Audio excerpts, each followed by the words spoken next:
নমস্কার বন্ধুরা, আমি ছন্নছাড়া কবি আবার ফিরে এসেছি আমাদের বিজ্ঞান নিয়ে আলোচনায়। তাহলে এবার একটুখানি দেখে নেওয়া যাক আমরা সায়েন্সকে কিভাবে ক্লাসিফাই করতে পারি।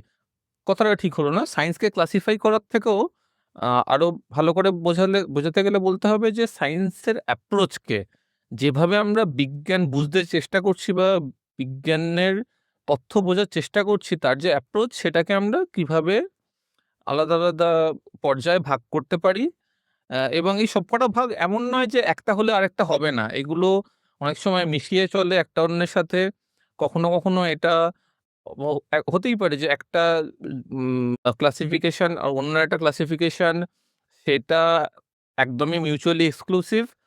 আবার কোনোটা আছে দুটো মিশিয়ে একটা আরো ভালো তথ্য বা আরো ভালো ইনসাইট জেনারেট করতে পারে।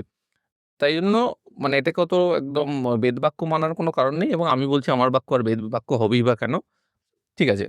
তো মোটামুটি হচ্ছে যে ভাগগুলো করা যেতে পারে সেটা হচ্ছে, একটা হচ্ছে এক্সপেরিমেন্টাল সায়েন্স মানে পরীক্ষা-নিরীক্ষা ভিত্তিক বিজ্ঞান।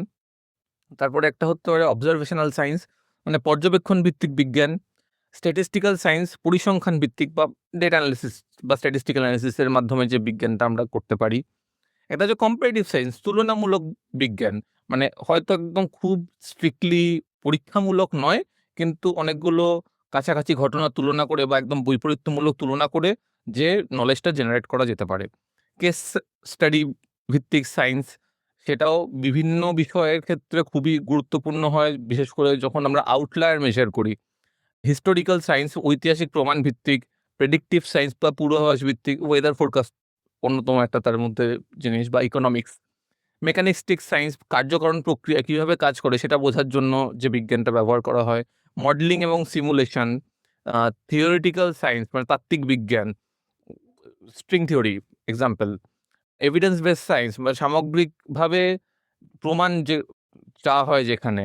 এবং বাই এন্ড লার্জ যে বলা যেতে পারে কোয়ালিটেটিভ সায়েন্স এবং কোয়ান্টিটেটিভ সায়েন্স মানে গুণগত বিশ্লেষণ ভিত্তিক এবং পরিমাণগত বিশ্লেষণ ভিত্তিক বিজ্ঞান।